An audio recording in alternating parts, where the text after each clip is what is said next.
Sharon Thompson and Dr. Sharon Reid, bringing news, ideas, and community needs. We learn, we grow, we stay informed together in harmony. Our voices are heard. Speak harmony where knowledge meets community.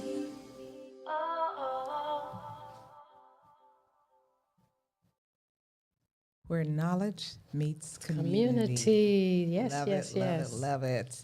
So, want to welcome you all to another episode of Speak Harmony. We are live on YouTube each Tuesday from 7 to 8 p.m. This episode, as usual, is brought to you by none other than APAP Media, a photo and production full-service media company specializing in podcasting, multi-camera recording, video, and live streaming services. You may contact APAP Media at info@apapmedia.com. That's info@apap.com. That's apapmedia.com. Thank you. Appreciate you, Mr. P and Damien. That's our crew right there. We rely on them each and every Tuesday to make us sound great, to make us sound fantastic, and they never fail. They never Mr. fail Sharon. us yet. That's I am right. Sharon Thompson, host of Speak Harmony, and this is Dr. Sharon Reid, the Heart Lady, at your service. So wow, what day is today? We've got a lot going on. We got a I know lot going You've been on. traveling, you've been I've working, been you've been traveling enjoying and life, girl. Yes, I have. Way to go, Let way me to go, tell way to you, go. Last week I was in Gatlinburg doing the skyline and trails, and then I was in Nashville and learning about the city of Nashville. It was a girls' trip. It was fun. Yeah, we drove. Girlfriend drove down from Jersey and picked me up, and we drove to Gatlinburg, then 4 hours to Nashville, then back to Georgia. Yes, serious, but we had a ball. And then this weekend, big up to my son, Hiram, who works for Netflix, and we came down to LA and took us, again, another trail. So I should be really fit about now. Another trail way up on top of the mountains, looking down. It was gorgeous. It was absolutely gorgeous. It was like California. puff and puff. But he said, come on, Mom, you could do it. And I was like, yeah. Yeah, I could do it. So we walked in. We had a great time visiting that area. So I'm thankful. So this is the day. I was struggling to find a real fun one, but maybe some might find it fun. It is, you ready for this? It is National Corned Beef Day. Wow. Corned beef and cabbage. Interesting. So I don't like either. Don't eat cabbage. I like cabbage. I don't like cabbage. I like everything on that plate. Yeah. Except for the corned beef. Yeah. And I mean, no offense. Yeah. Even when I was little, I did not like corned beef. So, Really? But it is, and it's a tradition in Jamaica, corned beef and cabbage and white rice. Oh my gosh. No. Say it right. Shelly white rice. So that white rice has like to be. Yeah, we don't like it. It can't be so starchy. Yeah. Yes. So if it's not starchy and kind of separate, almost like Uncle Ben's rice. Yeah. Yeah. I don't like that one either. We say Shelly rice. I don't know why they, because it doesn't stick together. Because I don't like my rice sticking like Nobody that. does. I don't know. There's some people like it a little. And so it was a traditional. It's traditional in Ireland. It's an Irish dish, and they used to use salt pork or bacon instead of corned beef. But by the 1800s, when they migrated to the Americas, it changed to more of a Jewish culture, which had corned beef. And that texture was similar to what they were used to in Ireland. So I thought that was interesting. And as a result, corned beef was a replacement for the bacon. Oh. And soon after, the Irish Americans began to use that as their national dish for St. Patrick's Day. So for those who are into it, that's what that's about. And did you know that the first all-women's bowling tournament also took place in Missouri? And then I thought this was interesting just to kind of bring out there. Elizabeth, and because it is International Women's Month, so in the vein of that, Elizabeth Ann Seton becomes the first American, let me repeat that, becomes the first American to become canonized in the Roman Catholic as a saint. And so I was wondering what made her become a saint. So this was interesting. All three of them were medically inexplicable discoveries. So one, she helped cure a nun from pancreatic cancer. And in 1934, healing of a 4-year-old girl with leukemia, and that's a blood disease. And in 1942, the recovery of a man who was comatose and dying from terminal encephalitis, which is swelling of the brain. Yeah. Really? So, I thought that was interesting. That's I guess that would make her a saint. Of course. Good to know. Good to know. So, that's it in the news today. You didn't tell us what you did over the weekend. Gosh, what did I do? I just can't remember.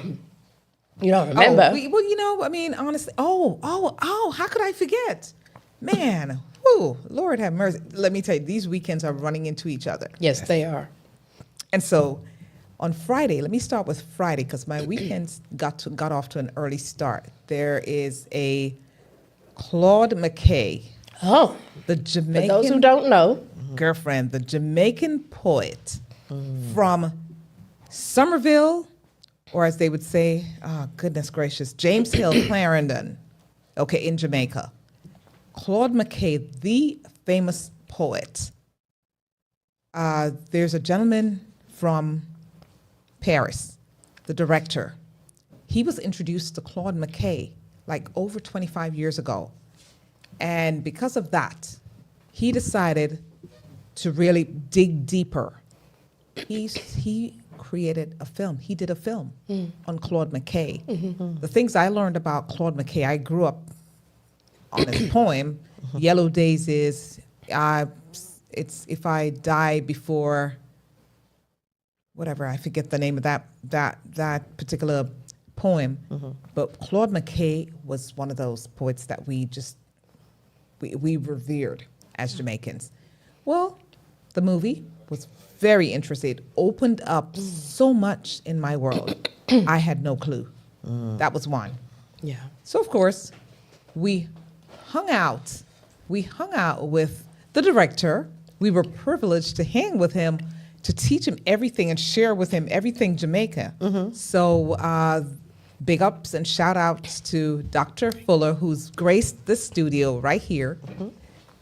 Dr. Fuller, Harcourt Fuller, who introduced us. So we got to the premiere on Friday. Saturday, we had our AJA monthly meeting. That was very interesting because we learned a lot from just being in that space. Yeah. We had a great guest. So shout out to Dr. Bolton. Thank you. And then Sunday, we took this director out. Well, he went and he was graced for hours. He spent with our great sculptor, Basil Bryan, Basil yes. Watson, Basil Yeah. Bryan. I went to Dr. Bryan, the former ambassador, but Dr. Watson, Basil Watson, the sculptor, he was mesmerized. He was there for hours on end, hanging out with him. He has a beautiful studio in Lawrenceville. And then we hung out at Escovich's afterwards, ate Jamaican food and just chat. There were about 20, I think we spent quite a few hours there. We were hanging for a minute. So let me tell you, my weekend was, I don't know how I could so forget show that. It was off. She's it trying to was show well off fed. on me. It was well fed. And Very he's- good, very good. He's excited about the Jamaican culture. And, So we and you look didn't forward to mention that. about Claude McKay. He is the one who wrote one of his poems, from what John F. K. is famous of saying, is not what your country does for you, but what you do for the country. That was Claude McKay. Oh, interesting. Yeah. Interesting. So you know what?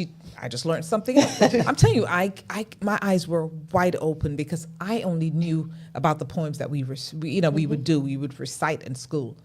But this man was larger than life. He was amazing. He made some I mean, you have to look him up.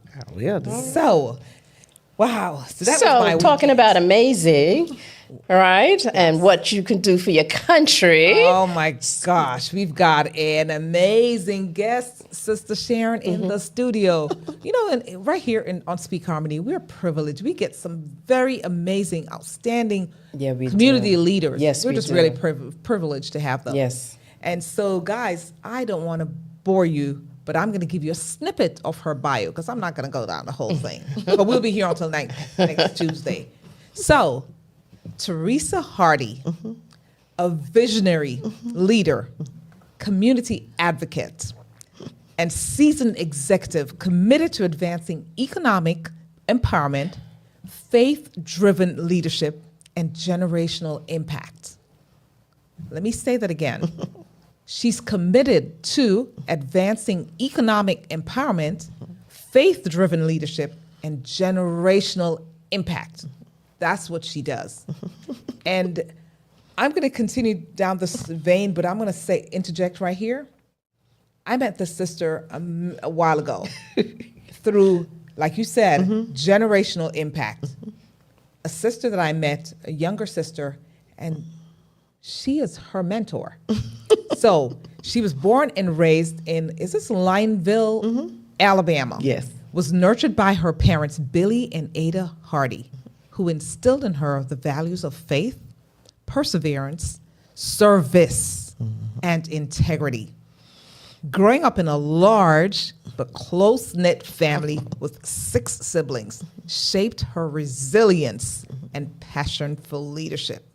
Above all, she treasures JT, her son, Jamarius, whose inspiration fuels her pursuit of excellence. She's anchored on a scripture found in Joshua 24 and 15. Teresa lives by the principle, as for me and my house, we will serve the Lord. That's it. No choice there. She has a multitude of accomplishments, and I'm going to skip down here because she's successfully managed, by the way, a multi-million-dollar initiative across industries. She's she's an accomplished executive manager and CEO of Hardy, Graham, and Associates LLC, where she has led global teams, transformed organizations. You've done the most, Sister Dear.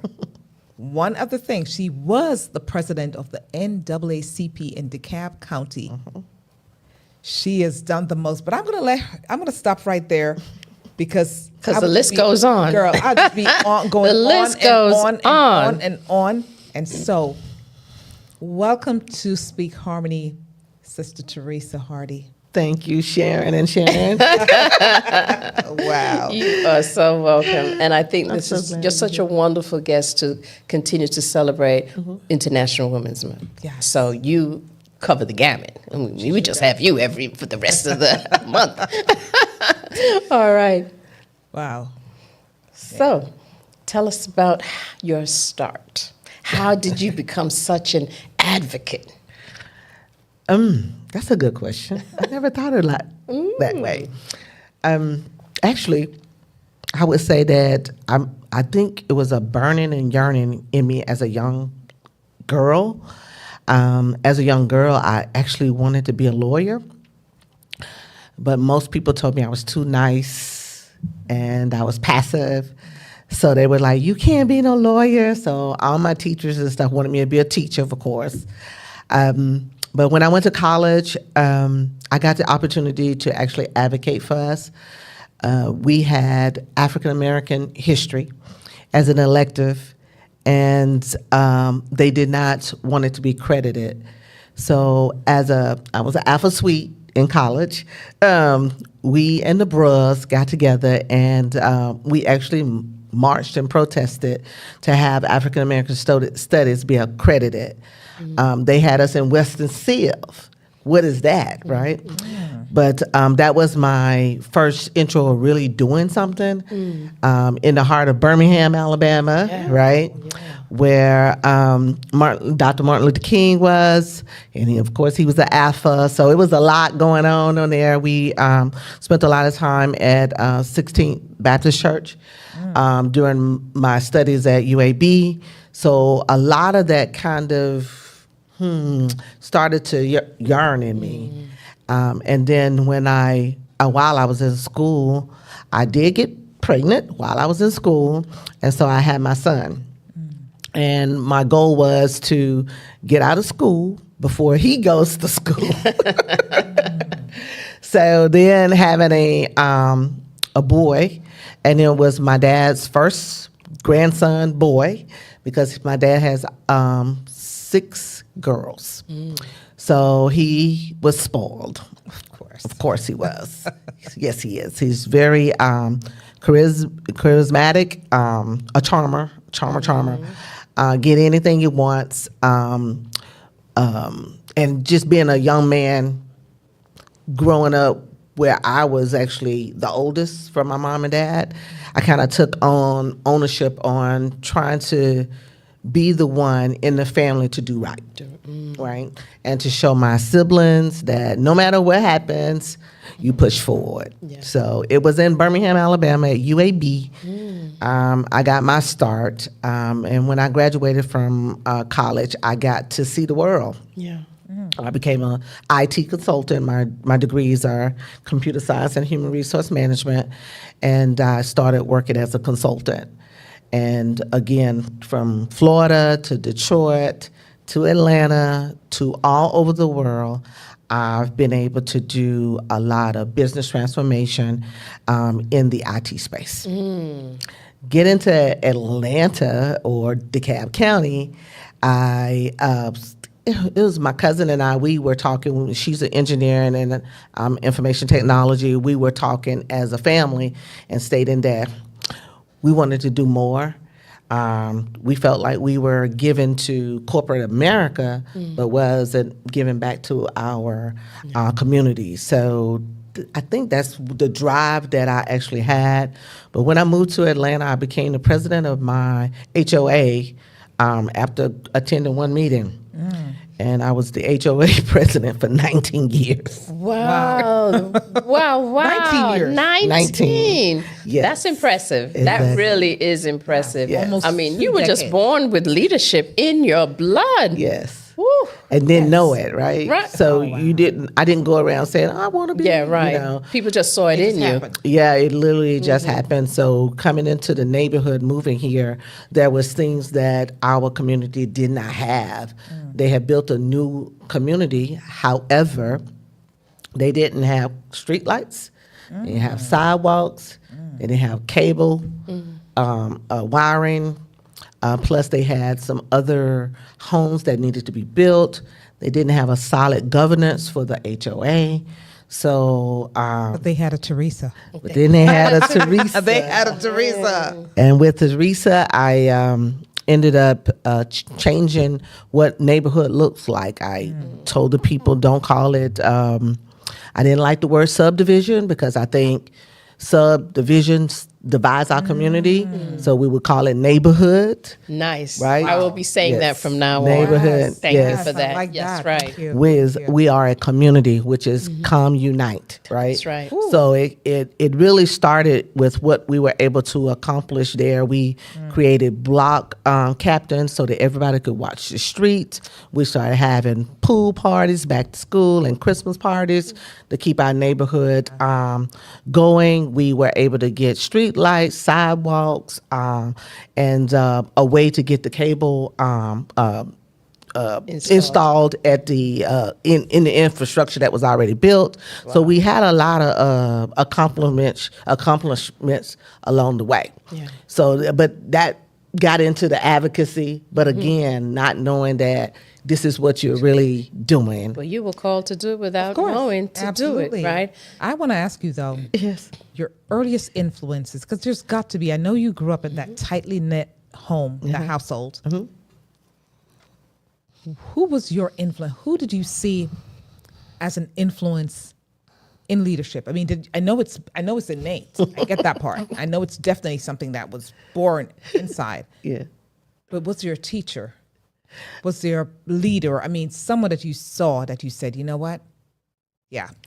Actually, That's yeah. So I think the older I get, I think about it. But as a little girl, it was more for me to get out of the country, right? And how was I going to get out? My mom instilled in me to get education. She had not got her degree, but she wanted all of us to go to school. Right, so it wasn't a choice. It was this is what you were going to do. I think my mom set the expectation. I now give her a lot of kudos, but back then I was like, oh Lord, I just don't want to be like that. Right, raising family, being at home, and not being able to do things that you really wanted to do. Yeah. But I looked at what she was able to do was raise 6 kids. While my dad worked on the railroad.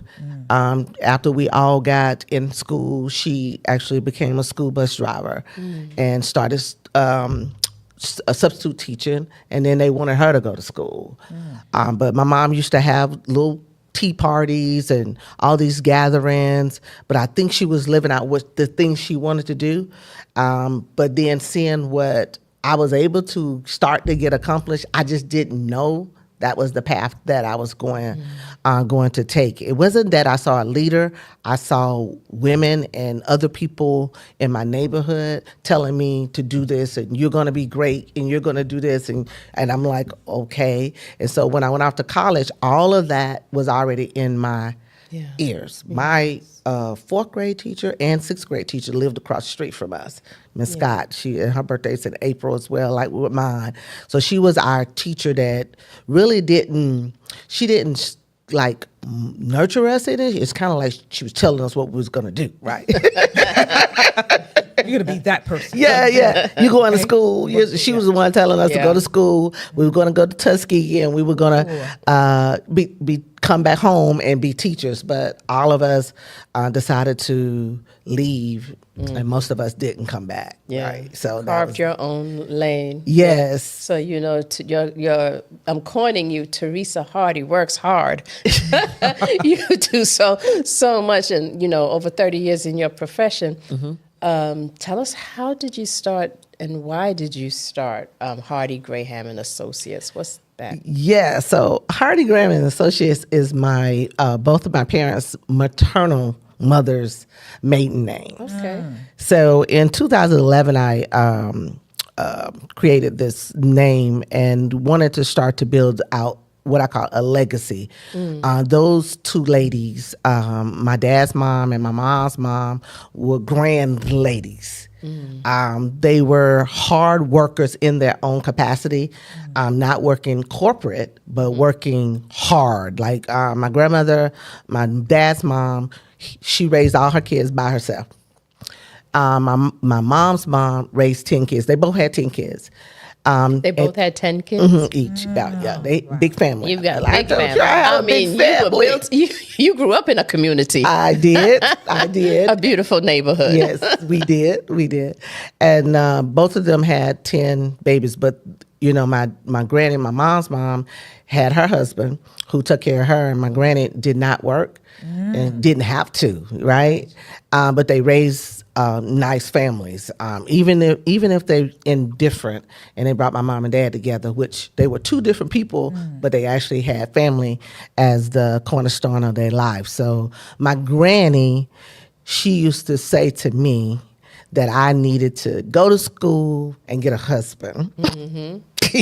That's old school. That's right. Very That's old very school. old school. I said, Granny, well, I can't even go to school to get no husband. And then I ended up being pregnant.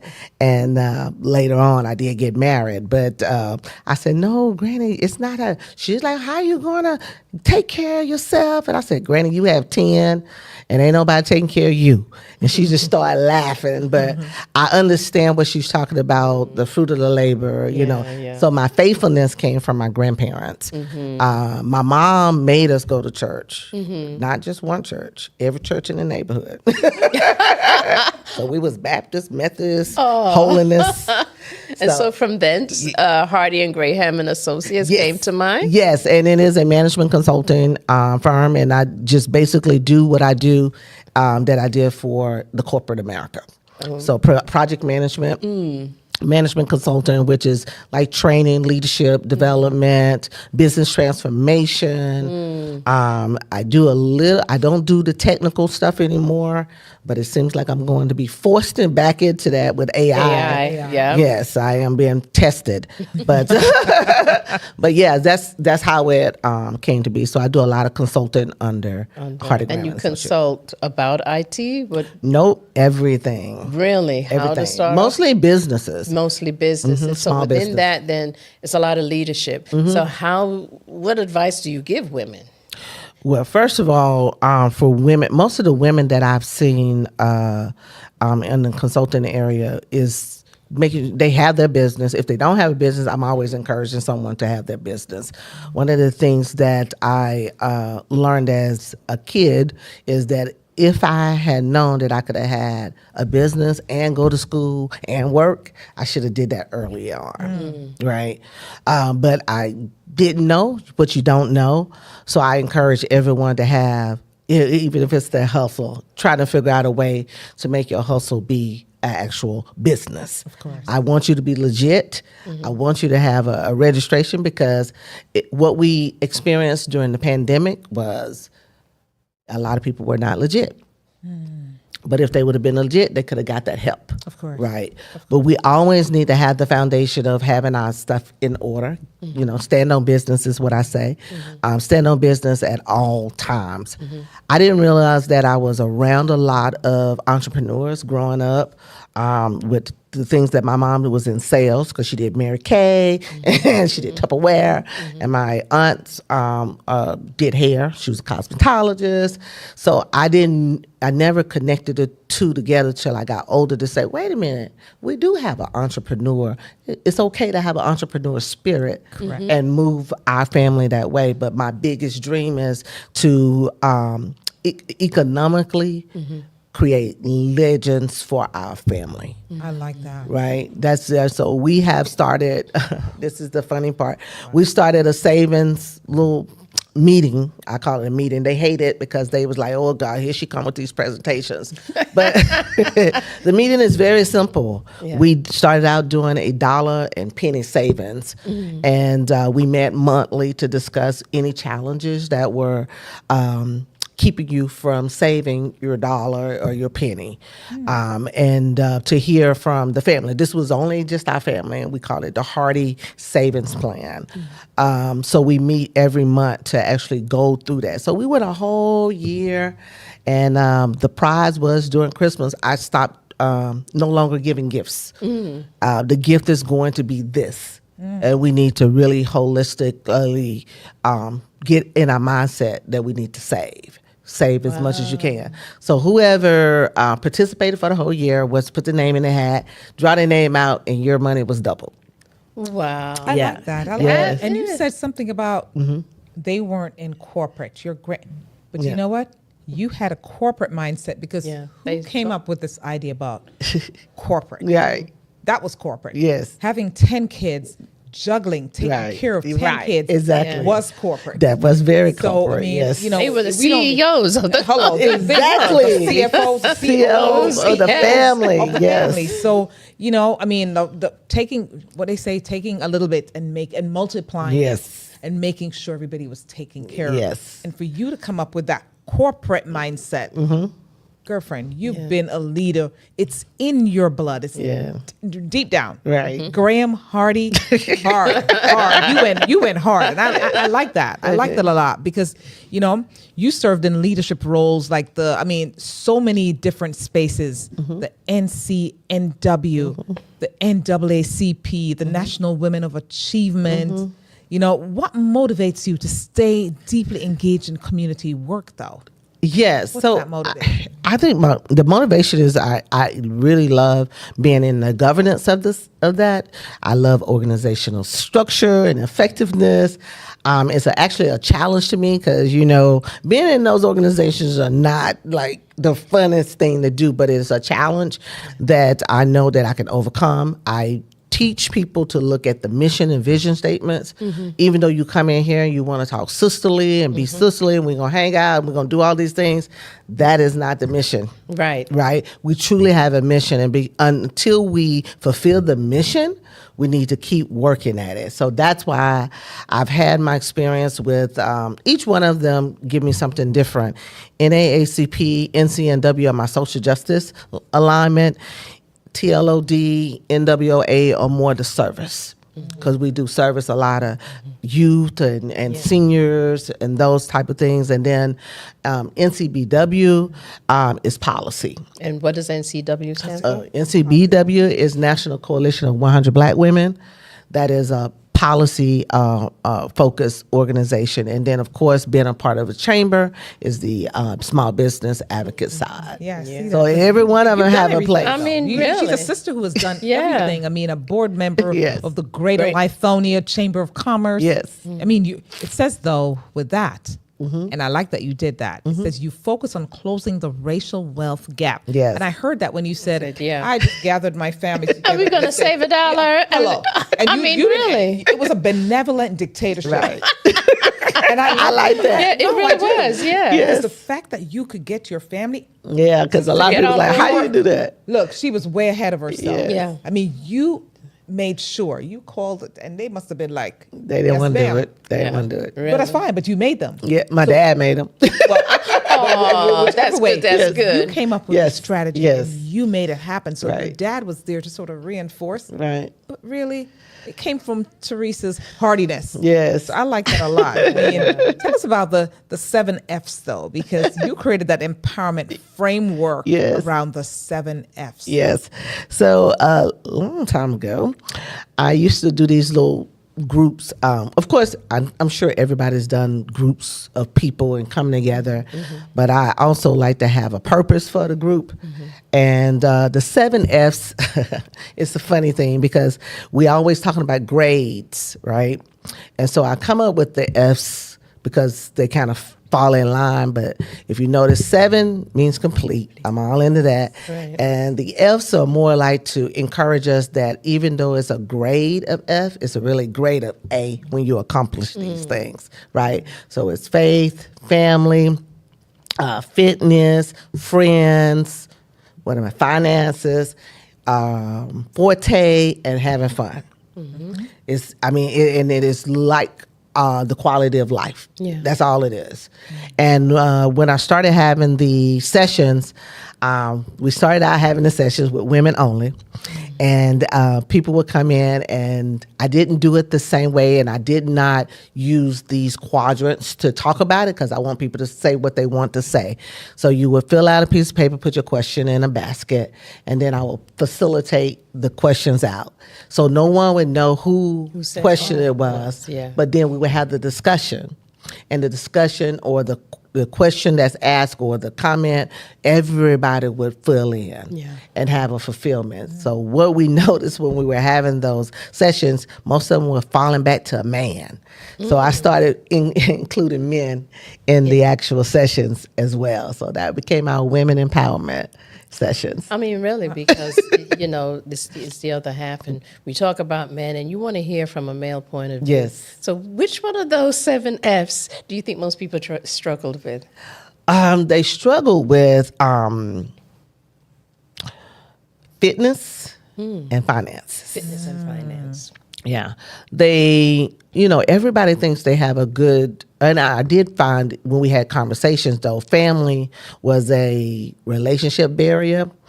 But that was, I'm not no therapist. I don't do the therapist stuff. But, when you're talking about where you've been, where you are, and you're not happy with yourself, it's usually some trauma or something like that. So people would talk about that. But it was more, everybody wanted to be fit, but they also talked about finances more than anything. Yeah. And when you talk about fitness, I may just open up that window because in our communities, Yeah. they, the powers that be, we don't have the stores or the restaurant, supposedly, when we want to go out to eat. We've got the fried chicken and more fried chicken and more fried pork and more fried this and more, you know what I'm saying? So Yeah. junk, Right. garbage. Right. And so we don't have the healthy choices. And eating healthy, as you know, it does cost. It comes at a cost. And in our, At a again, in our neighborhoods. So I like the fact that you've been open, you've brought women and the brothers, sisters, but The you brought brothers. in the Yes. brothers and put them together because really that's how God created it. That's right. That's how he meant it. Yes. He wanted us all to be together. And in our community, we've been I would say disenfranchised is the word. Yeah. So just FYI, I don't believe in disenfranchisement. I believe that positively we're here for a reason and everything is good. What we have done is we're in a free will world and we've made choices. And you have choice. That's right. You have a choice. And one of the other things I see that people have too many choices, right? So now that we have all these choices, now that we can eat what we want, I didn't grow up that way. I didn't grow up eating what I wanted. I ate what was there. That's right. Right? So now that we've allowed our next generations to actually come in and just do whatever, that's where it came in. I don't believe that we're disenfranchised. I believe that we have to make a choice and we have to make a decision to be healthy. And let me clarify that. So when I know. When I I say forget you. disenfranchised, Yeah. I'm talking about I have to drive, and I'm not plugging any particular Yes. institution, any particular I place. get it. I don't get even it. want to say the name. Yes. Okay, but I was at that particular place yesterday, Yes. and what I spent, there's no way in this neighborhood that I live in. I had to go half an hour away Right. to get good prices, and Yeah. to get solid stuff. Right. And so I wouldn't get organic stuff Right. at that cost. Right. So when I say that, the truth is, it's there. We make choices, but they're really not readily available. We can't walk if I don't have a car. I can get to an organic store. And living in Atlanta, Okay. you can't even take transit No. there. So you know. It is.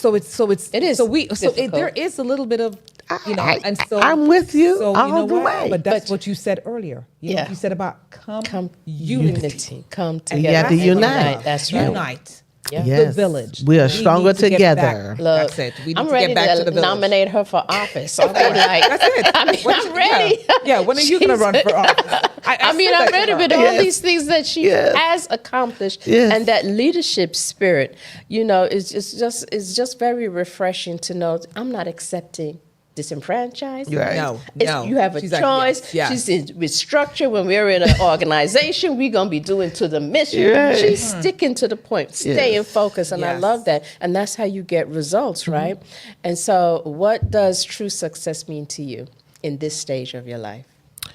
So I have thought about that. So with success, I think, okay, so first of all, I believe that we're all successful, period. I think there's just a level of success. And most people would say dreams coming true and all this. But I truly have a vision that I truly believe that our communities would come together and unite. I believe that when we unite, we're strong. If people keep telling me, well, Teresa, that's not going to work. We don't do da-da-da. That is my belief. That is what I look for. Yes. I look for us opportunities for being in unified spaces. And every time I'm saying that, it seems like that's when we get in more distractions, more division. And so I'm always listening to Martin Luther King, Dr. Martin Luther King, because he had also a dream, and his dream was what? That we will walk together, right? In No matter what your in color. unity. Yes. It's happening. Yes, ma'am. So I really wanted us to focus, like Black people, to unite just as our Asian communities have, our Latinos have, our white people have, our white women have. But But when it comes to our Black community, we are the only one that cannot agree on one thing. Yeah. Wow. But it's part of the intergenerational trauma and the emotional DNA that we carry. And so it's really about this change of mindset and what you are teaching that, hey, we can, and we're not just going to accept the okie doke. Right. And it is time to really move forward and embrace each other's as brother and sister and try to, but build the community, And as the champion that you are, I mean, the champion for economic justice and community advancement. We need more people like you. And I like the fact that she's pouring into the next generation. You've poured in, and you're continuing to pour into the next generation. Because I'm telling you, the mutual sister, that we have, she's a replica of her. And so now I see why. I see it. I see it. And I thank you for that, because we need more leaders, community leaders like yourself. We need more people. We need you to be replicated. So I like what you're doing. I mean, and talking about that, what does your son do? Has he gotten some of that, fire? No. I'm sure he does. No. You just haven't seen it yet. No, he does not. He, when he was younger, I said, well, what do you want to do when you grow up? I don't want to do what you're doing, Mama. Of course. It looks hard. Of course. I was like, man, I'm making waves for you, Yeah. But he likes photography. He did go to college, but he did not finish. So he's working and does photography on the side. Yeah. But I told him, I think I want more for him than he can actually see. And so he's in a stage in his life where he's trying to find that path. But I'm like, you can do it. You can do it. But then I'm also saying, boy, hurry up. They do find their way. Yeah. It's just the way that they choose to go about it is so much different from the way that we've done and we've been taught. So, on their defense, we have to allow them to carve themselves out. And what they see as leadership is not what we see. But they do get the job done. Exactly. And photography, he is seeing things through different lens and bringing out his creativity and creating memories for folks. And so in his own right, he is leading that He journey. really is. Yes. And you know what she said about not going back home. I'm going to let you escape that one. You came from there. You came to Atlanta. But have you ever thought about going back to where it started? And planting seeds there. And I do. I go back. I go back often to speak. A lot of their events at home. I have been there for any type of, let's see, I hate to say it, but that's what it was. But it was a racial situation there that I got involved on the advocacy side, which was with HUD, where they had been discriminating against people in the apartments and stuff down there. And it was funny because I was talking to DOJ and they was like, well, how you know these people? I said, I grew up there. So there, and she was more like, well, what is it in for you? I said, there's nothing in for me. I want to make sure that they get justice. And, but in a community like ours, people don't trust people outside the community.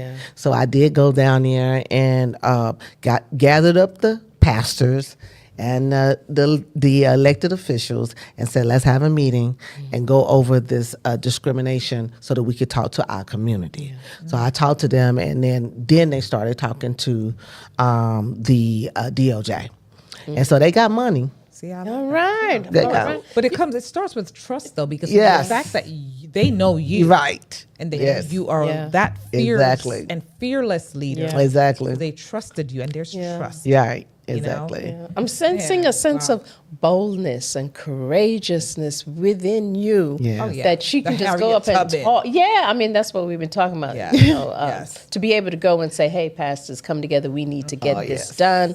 I truly do admire that about you. And so what's on the horizon for you? Well, currently, for me personally, there's some things that I'm working on, but I am taking my time. And I'm not telling people. Okay. Right? That's right. Because there's something about that. There's some there's things a that you just season. gotta It's in the keep- incubator. That's Yes. right. You got to let it stay That's and right. marinate. Because not Yes. everybody wishes you well, even though they may say Yes. you do. I've Yeah. learned that the hard way. Yep. So I'm working on some things there.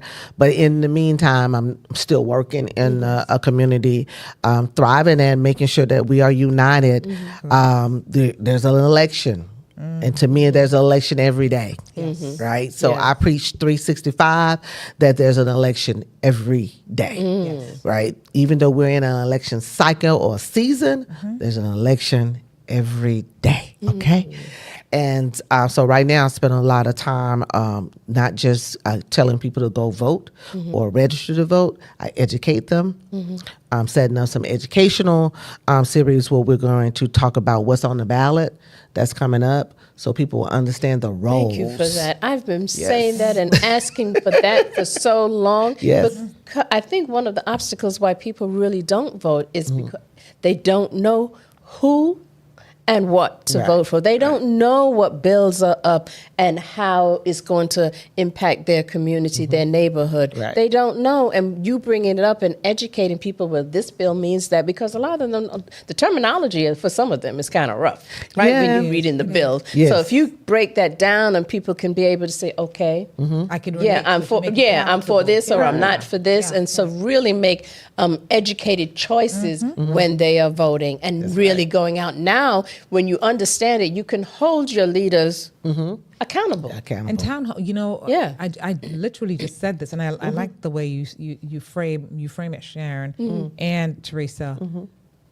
When it's election season, so there's always election, but you see these signs all Yeah. over the place, and Yes. you see this name and that name, but technically you don't see them most times That's right. until it's election Election season. time. Right. Yeah. So you really, like Sharon said, you don't know what they stand for. You don't know who they Yeah. are. And so you can't just see them and go, oh, well, that person looks like me, so they probably care about what I stand for. What it means nothing. Yeah. And I will always say that not all skin folk are kinfolk. That's right. And that's truth. That's right. So where can folks, and that's your camera over there, Teresa, but where can folks get educated? How can they get to you? They want to be educated. They want to know more. Because telling me to vote for Susie Brown or, Patrick, whatever. Yeah. I don't know them. Well, I wouldn't tell you who to vote for. No. Yes. Right? How? But I will tell you how. There's resources for you to actually, that's out there for free, right? You can go on the Secretary of State's website to find out like what the roles are. Yeah. But you can also identify who the people are. Yeah. If you're going to spend more of your time finding out who the people are, you can go to the Secretary of State's website, pull it up, the qualified candidates, and go to their websites. Everybody has either a website or email. I would say that you educate yourselves about the person in that manner, not in the manner of what people tell you.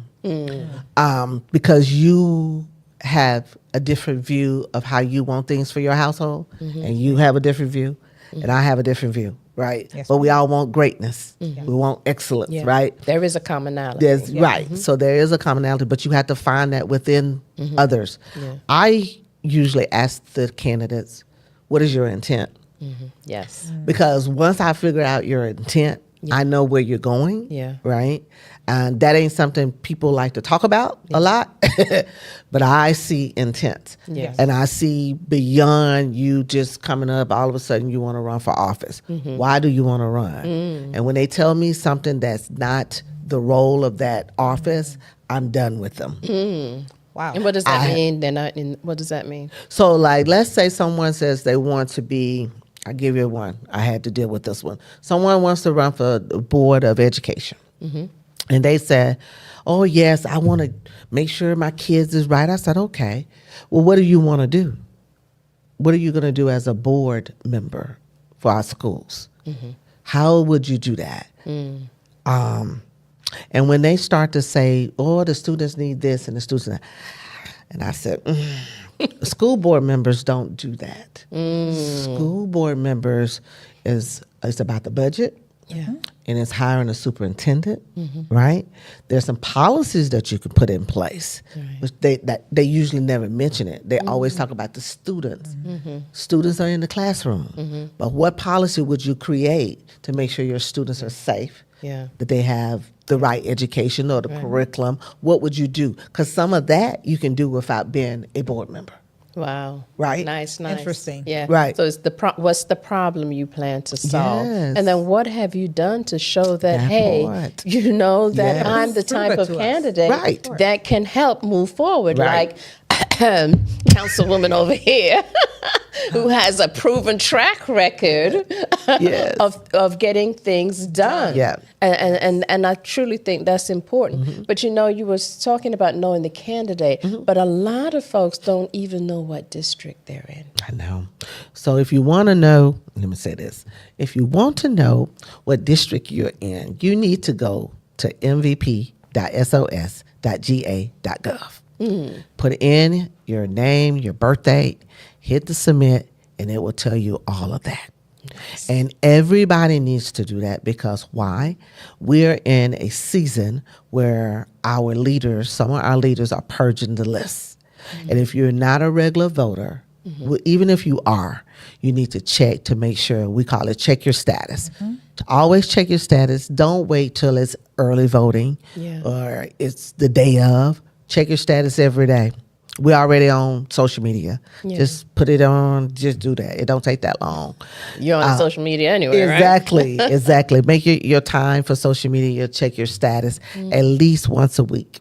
Give that site again. Yes. That site is mvp.sos.ga.gov. Yeah, I think it's important Yes, it because is. you see the candidates and you like them, but you don't know if they're in your You don't know district. them, but not only and the that, council people, you don't like know what you them. see. Yeah. That's a visual. Or Right. what they even stand for. So it's important that Yeah. you support your neighborhood, That's right. right? But then And go on to knowing town who's in hall there. meetings. Yeah, and going Because, to the go town to hall meetings. Yeah, because Sharon got me that's another going to thing. town hall You have to. meetings. You good. Yeah. And got I'm to. watching the Yes. protocol Yes. of when you're bringing things up. So Yes. impressed. Yeah, so And yeah. ask Sharon. questions. Yeah. Ask questions. questions. Go. I mean, I live in this city, but guess what? I go to the city over yonder, and the next city over. I mean, I go to the next county meeting because I want to know what's going on over Yeah, there. around you. course. Yeah. And so I mean, learned, she's like, come on, Sharon, we going. Oh, we have to. And Well, so that's I'm good. learning. Yeah, That's it's really good. Yeah. You know what I found out? Just well, something that was brought to our attention at a meeting not too long ago. That with those birth certificates, our seniors, and I want you to speak to that. With our seniors, especially these days, can I ask any of you right now? If I ask you to present Your birth certificate. your birth certificate, can you go and put your hand on it right away? No. How many people can do that? Yeah, I can. Not too many.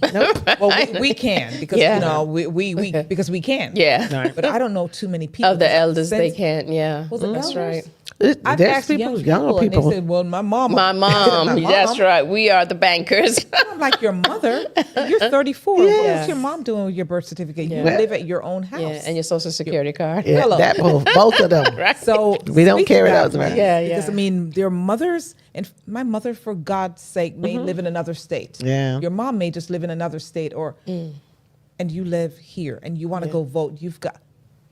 Yeah, but ID. they're trying to do the proof of citizenship, and which is, Speak to that. I think it's more voter oppression, It is. suppression of the vote, and this is why we spend a lot of time talking about it because every time we step up, there's some other things that come up, right? Something like your ID. And we've been through that. And we've been through that, but we're been going through through it a that. different way Yeah. now, right? But before, you could remember when we all did the absentee vote?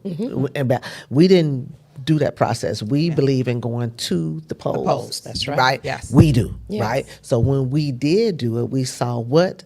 An empowerment movement. Yes. Right? Yes, a lot. So they changed what? The rules.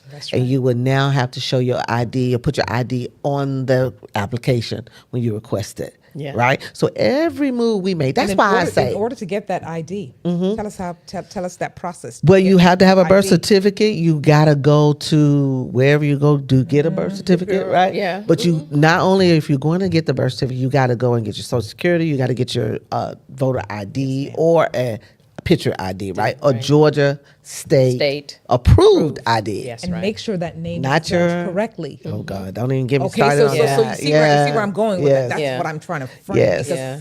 I've spoken to a few persons in the past week. I say, hey, do you have your birth certificate handy? My birth certificate? What am I doing? I'm like, okay. Yes. And I'm going, do you know how to at least get that voter ID? Get a voter ID. Get an ID, a Yeah, national in general. ID. Right. Oh my God, but you need your birth certificate now. So they're making it hard. Yes. As you said, They make they it want to purge. That's it. They want Yes. to purge. Let me tell you, it's just another strategy that they're using. It is. Do not get distracted. That's right. Yeah. Do not get distracted. Do not get discouraged. That's right. Because as you said, we've got to stay the Stay- course. Stay the course. Voting, what did you say earlier? It is critical. It's very imperative that critical. That's we right. vote. And so Voting with is this your power. With this argument, though, because you will still have some who will say, well, what's the use in voting? Because whoever I vote for doesn't come in power, or They don't do anything for me. They don't do anything. What do you say to those who think that voting is a waste of time? Actually, I'm being tested already because we're creating a young adult ministry at our church, and I'm there to do that. So we got the faith part, but then we also going to connect it to activism for them. I'm learning a lot from that age group, 18 to 35. My son sits in that, but it's a little different with my son because he didn't have a choice. He had to go everywhere I went. Like you. Right. So his friends would ask him, who we supposed to vote for? And he was Yeah. like, Mama, I know everybody on here. Oh, wow. Right. So it's a little different for him, but he doesn't have the same interest like me. But it's because like I'm speaking it, you're around it, so That's you'll know right. it. But that core group, even though they voted before, they got disappointed. Because their candidate didn't win. Right. So we are in a stage now trying to keep them educated. And this is why that's why I'm saying that we have to stay educated on the actual roles. Because if you understood the roles, then you will understand this is not a one time and you fix the problem. You have to stay engaged. Stay engaged. You I have to think stay that engaged. is the answer. So as You know we what? We're wrapping wrapping up. We've right? got We quite are a few wrapping- things going on, and we're just about out of time. Yes. And Yeah. so, is there any last word that you would share to people who are on the fence? They're thinking, it's not worth it to even try again to vote. I mean, it's not going to matter anymore. Right. Yeah. What would you say to that person in 2 seconds? Okay. So basically voting is your voice, voting is your power. Use your vote so that your voice is heard, so that we can all be empowered to a better world. You said it, and yes, you've heard yes. it here, Speak Ashe, Harmony ashe. family. Yes. You know, it is talking about using your power, impacting your community. Stop complaining. Complain and do something about it. Yes. Right? Yes. And you can. All you have to do is speak up. Here we have this young, beautiful sister, goes in a neighborhood and says, hey, we don't have any lights. We don't have pavement. We need this. And all she did was speak up, stand up, and rallied the people around her. And she started just by rallying her family together. Thank you so much for sharing your message. It was very inspiring. We thank you. really Thank you for appreciate having that. me. We Great appreciate it conversation. sincerely. Thank you so much. We look forward to having you back here. Yes. So what we got going on? There's some community events going on because March is not joking. There are quite a few. I mean, we've got the Marcus. Well, tomorrow we got that event at the Capitol. So we've got One Voice Africa. Yeah. Okay. We've got that, and there it is. It's Africa Day. So One Voice Africa has tomorrow at the Capitol, the Georgia State Capitol, guys. Wednesday the 18th. It's going to be from 10 a.m. to 12 p.m. So it's a meet and greet.